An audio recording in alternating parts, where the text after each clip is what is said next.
SIR এর খসড়া তালিকায় বাংলাদেশির নাম, আর এর জেরে বিতর্কে জড়ালেন বিএলও। হাবড়ার 1 নম্বর ব্লকের এসআইআর এর খসড়া তালিকায় বাংলাদেশির নাম পাওয়া গেছে। 113 নম্বর বুথের বিএলও তরুণ পালকে শোকজ করা হয়েছে ইয়ারকের রিপোর্ট। বিএলওর বাংলাদেশি আত্মীয়ের নাম রয়েছে এসআইআর এর খসড়া তালিকায়। দুই দেশের ভোটার তালিকাতেই নাম রয়েছে বিএলওর দিদি এবং জামাইবাবুর। অভিযুক্ত বিএলওর ভাই উত্তম বালা মচনন্দপুর 2 নম্বর পঞ্চায়েতের তৃণমূলের সদস্য। বিউটি মন্ডল বাংলাদেশে থাকে, দেয় ভোটের সময় আসে, দেখি আসে। হ্যাঁ, কি করে হলো সেইটা? ওর ভাই তো বিএলআর, এটা তো বাংলাদেশ থেকে আইছে কিছুদিন আগে। হ্যাঁ, ভোটার কার্ড করেছে, সবারই করেছে, voter I card, Aadhaar card. একজন থাকে, যেটা তোমার বিউটি মন্ডল বলে, উনি থাকে, আর বাকি সব এখানেই থাকে। ভোটার তালিকায় কার কার নাম আছে? ওটা বিউটি মন্ডল আছে, ওনার ওয়াইফ মানে হাজবেন্ডের আছে দুলাল মন্ডল। বিউটি মন্ডল কি এখানেও নাম তুলেছে? হ্যাঁ, এখানে তুলেছে, ওই জন্যই তো সব মানে ইয়ে আছে। হ্যাঁ, এসআইআর এর খসড়া নাম তুলেছে। এবার সে ওনার ভাই বিএলও, সে কি করে করেছে আমরা জানি না, আমাদের এত বিষয়। বিউটি মন্ডল আর হচ্ছে দুলাল মন্ডল, দুজনের স্বামী স্ত্রীরই বাংলাদেশেই ভোট, কিন্তু এখানকারও ভোট দিচ্ছে তারা। এবং ভোট যখন দিতে আসে না, ভোটের সময় যে ভোটের সময় দিতে আসে না, সেই ভোটগুলো ওরা এখানকার লোকেরাই দিয়ে, ওই আই কার্ড দিয়ে এখানকার লোকেরা দিয়েই আমাদের বুথে গিয়ে ভোট দেয়। এসআইআর এর ফর্ম ফিল আপ করেছে, কিন্তু উপস্থিত নেই, তবুও এসআইআর ফর্মটা ফিল আপ হলো কি করে? নাম এসেছে, কিন্তু এটা আপনার ফর্মে তো একটা সই লাগে, নিজস্ব একটা সই করে তারপরে জমা দিতে হয়, কিন্তু সেই সইটা কে করলো? দেখুন, খসড়া ভোটার তালিকায় একাধিক অসঙ্গতির অভিযোগ সামনে আসছে। এবার জীবিত ব্যক্তি কিভাবে মৃত হয়ে গেলেন সেই অভিযোগ উঠেছে নামখানার নারায়ণপুর পঞ্চায়েতে। এনুমারেশন ফর্ম পূরণ করেছেন তিনি, কিন্তু খসড়া তালিকায় মৃত দেখানোর অভিযোগ সামনে এসেছে। 260 নম্বর বুথের বাসিন্দা হরে কৃষ্ণ গিরি।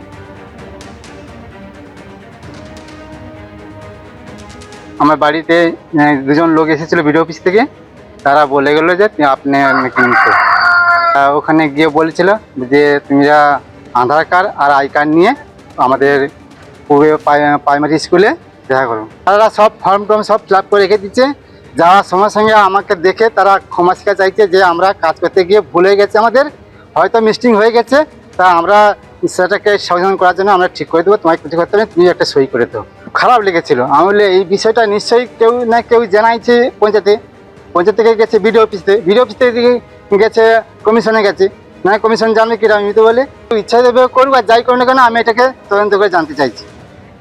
অর্থাৎ তিনি কারণ জানতে চাইছেন যে কিভাবে এমন ভয়ঙ্কর ভুল হলো, কারণ তিনি এনুমারেশন ফর্ম পূরণ করেছেন, তিনি জীবিত রয়েছেন, কিন্তু তাকে মৃত দেখানো হয়েছে খসড়া তালিকায়। বিএলও কি বলছেন এই অভিযোগ প্রসঙ্গে?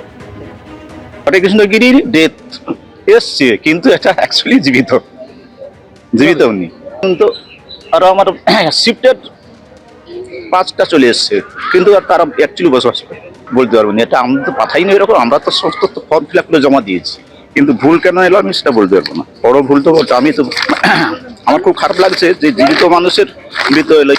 হ্যাঁ, ফর্ম তো সব সঠিক করেছে, কি জানি আমি একটু বলতে পারছি না। এরকম অনেকেই এসছে, শুধু আমার নয়, তালিকা অনেক ভুলভাল এসছে, সংশোধন হবে 6 নম্বর।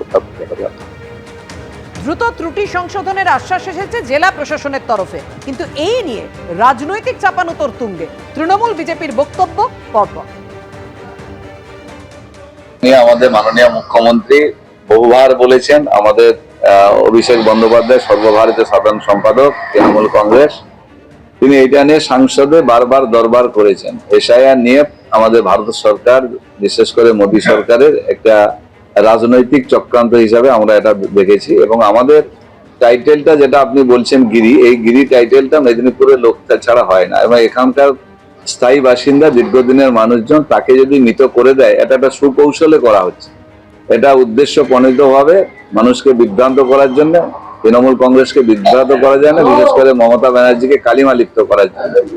আমার বিশ্বাস এটা চক্রান্ত, এই চক্রান্ত প্রতিবাদ আমরা করছি। আমাদের কাছে ইতিমধ্যে আমরা খবর পেয়েছি, আমরা বলে দিয়েছি নির্বাচন কমিশনে যারা বিএলও ছিলেন, যে কাজ করছিলেন, তার পক্ষ থেকে বলা আছে যদি এটা সুরাহা না করেন তাহলে আমরা এর একটা ব্যবস্থা অবশ্যই নেব। পশ্চিমবঙ্গে যা কিছু ঘটে সবই হচ্ছে ব্যতিক্রম। এসআইআর যারা করছে, যে সমস্ত বিএলওরা এই এসআইআর অংশগ্রহণ করেছে, বা যে সমস্ত বিএলএরা একে সহযোগিতা করছে, সেক্ষেত্রে হয়তো কিছু হিউম্যান এরর থাকতে পারে। হিউম্যান এরর থাকে, সব জায়গাতে থাকতেই পারে, এটা কিন্তু বিতর্কের জায়গা নেই। তবে একটু সাবধানী ভাবে যদি আমরা এসআইআর এর কাজটা করে থাকি, আশা করি পশ্চিমবঙ্গে অনেক ভুয়ো মৃত, যেটা আমরা এএসডি বলছি, অ্যাবসেন্ট, শিফটেড অর ডিলিটেড, তো অনেক রকম অসঙ্গতি থাকবে। তবে যে অসঙ্গতিটা আপনারা বলছেন 260 নম্বর বুথে ওই হরেকৃষ্ণবাবু যে কথাটা বলছেন, এটা কিছু হিউম্যান এরর হয়তো হয়েছে। এটা ঠাকুরনগরে এবার সুব্রত ঠাকুর ভার্সেস শান্তনু ঠাকুর। বিজেপি মন্ডল সভাপতির নাম ঘোষণা না হয় বিধায়ক সাংসদ তুঙ্গে সংঘাত। ঠাকুরনগরে প্রকাশ্যে বিজেপির কোন্দল সামনে এলো, এই দুই ভাইয়ের সংঘাত একেবারে সামনে চলে এলো। আরো বিস্তারিত তথ্য তুলে ধরবেন আপনাদের সামনে, আমাদের সঙ্গে রয়েছেন আমাদের প্রতিনিধি সমীরণ পাল। সমীরণ, দেখো বাপিয়া, আজকে ঠাকুরনগরে যে মতুয়া ধাম, সেখানে রীতিমতো বিজেপির গোষ্ঠীদ্বন্দ্ব প্রকাশ্যে চলে এলো। ঠাকুরনগরে আজকে তার গাড়িতে ছিলেন সাংসদ তথা কেন্দ্রীয় জাহাজ প্রতিমন্ত্রী শান্তনু ঠাকুর, এবং সেই সময় তার সঙ্গে দেখা করতে আসেন বনগাঁ সাংগঠনিক জেলা বিজেপির সভাপতি বিকাশ ঘোষ। এবং তিনি যখন এসে পৌঁছন, তখনই তার গাড়িতে সুব্রত ঠাকুরের অনুগামীরা তারা তালা লাগিয়ে দেয়, এবং সেই নিয়ে একটা উত্তেজনা তৈরি হয়, এবং উত্তেজনার ফলে রীতিমতো উত্তপ্ত হয় পরিস্থিতি।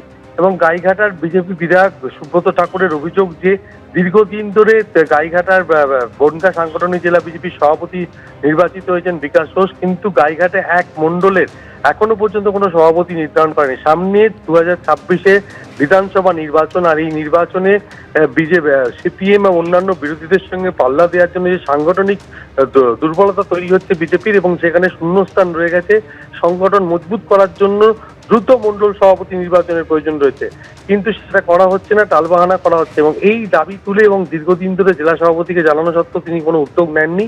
সেই কারণে সুব্রত ঠাকুর এবং তার অনুগামীরা তার গাড়িতে তালা লাগিয়ে দেয়, এবং এই নিয়ে উত্তেজনা তৈরি হয়। পরবর্তীকালে কেন্দ্রীয় জাহাজ প্রতিমন্ত্রী তথা শান্তনু ঠাকুর বাইরে বেরিয়ে আসেন, এই নিয়ে সুব্রত ঠাকুরের সঙ্গে বাদানুবাদ হয়। পরবর্তীকালে শান্তনু ঠাকুর নিজে উদ্যোগ নিয়ে বিজেপি জেলা সভাপতির গাড়িতে চেন লাগিয়ে যে তালা লাগিয়ে দেওয়া হয়েছিল, তুমি আমাদের সঙ্গে থাকো।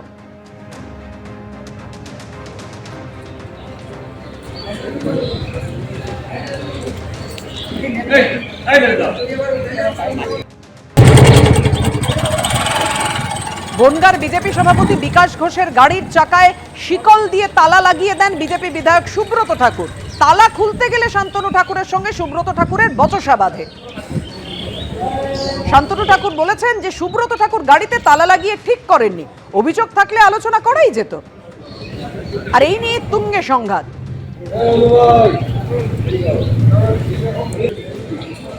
কথা বলছি, আমাদের সঙ্গে রয়েছেন আমাদের প্রতিনিধি সমীরণ পাল।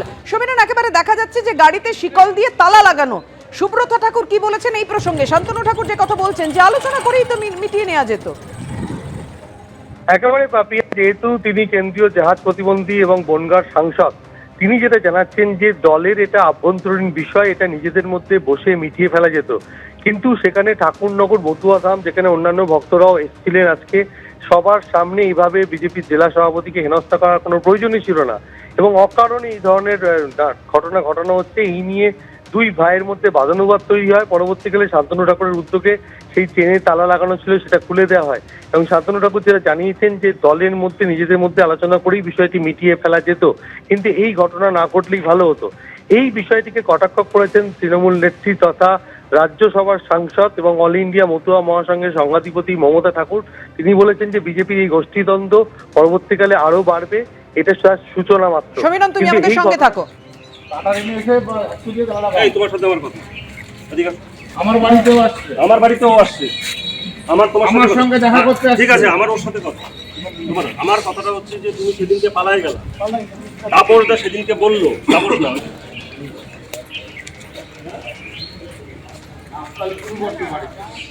কাটারি দিয়ে খেলাটা ভাঙ।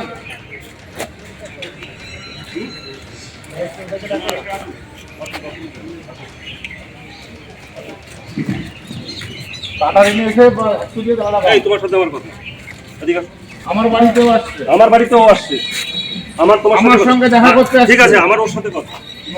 আমার কথাটা হচ্ছে যে তুমি সেদিনকে পালাই গেল, তাপসদা সেদিনকে বললো, তাপস না।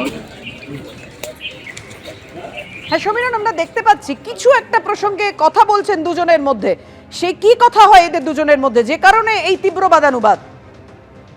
হ্যাঁ দেখো পাপিয়া, যেটা স্পষ্ট শান্তনু ঠাকুর বলেন, যেহেতু বিজেপির জেলা সভাপতি তিনি সাংসদ তথা কেন্দ্রীয় জাহাজ প্রতিমন্ত্রীর সঙ্গে সাক্ষাৎ করতে এসেছিলেন এবং তার সঙ্গে যেহেতু দেখা করতে এসেছিলেন সেই কারণে তার একটা দায়িত্ব বর্তায় এবং সেই কারণে তিনি নিজে উদ্যোগ নিয়ে দেখা যাচ্ছে তিনি নির্দেশ দিচ্ছেন তালা খুলে দেওয়ার জন্য এবং সে ব্যাপারে তিনি সুব্রত ঠাকুর উদ্দেশ্যে বলছেন যে এই ঘটনা কেন ঘটানো হলো, অর্থাৎ যেভাবে বিজেপির জেলা সভাপতির গাড়িতে চেন লাগিয়ে তালা দেওয়া হলো সেই নিয়ে প্রতিবাদ করছেন শান্তনু ঠাকুর। এই নিয়ে দুই ভাইয়ের মধ্যে বাদানুবাদ চলছে এবং তুমি জানো যে কয়েক মাস আগেও এই শান্তনু ঠাকুর এবং সুব্রত ঠাকুরের বিরোধ সামনে চলে আসে এবং সেই বিরোধ সামনে চলে আসার পর দুপক্ষের মধ্যে বিভাজন তৈরি হয়। অল ইন্ডিয়া মতুয়া মহাসংঘের সংঘাধিপতি শান্তনু ঠাকুর ছিলেন, কিন্তু পরবর্তীকালে সুব্রত ঠাকুর আরো একটি সংগঠন অল ইন্ডিয়া মতুয়া মহাসংঘের নামে তৈরি করেন এবং প্রকাশ্যে মতুয়া ধামে দুই ভাইয়ের বিরোধ চলে আসে এবং তখন এই দুই ভাইয়ের পক্ষ থেকে অর্থাৎ শান্তনু ঠাকুর এবং সুব্রত ঠাকুরের পক্ষ থেকে যে সিএ ক্যাম্প আলাদা আলাদা করে সিএ ক্যাম্প করা হয়। আজকে আরো সেই বিভেদ প্রকাশ্যে চলে এলো যখন বিজেপির জেলা সভাপতির গাড়িতে চেন লাগিয়ে তালা লাগিয়ে দেওয়ার অভিযোগ উঠল সুব্রত ঠাকুর এবং তার অনুগামীদের বিরুদ্ধে এবং সেই বিষয়টি প্রতিবাদ করলেন শান্তনু ঠাকুর এবং চেন খুলে দিতে নির্দেশ দিলেন এবং তার পরবর্তীকালে চেন খুলে দেওয়া হয় এবং বিকাশ ঘোষ তিনি জেলা সভাপতি তিনি মতুয়া ধাম থেকে চলে যান।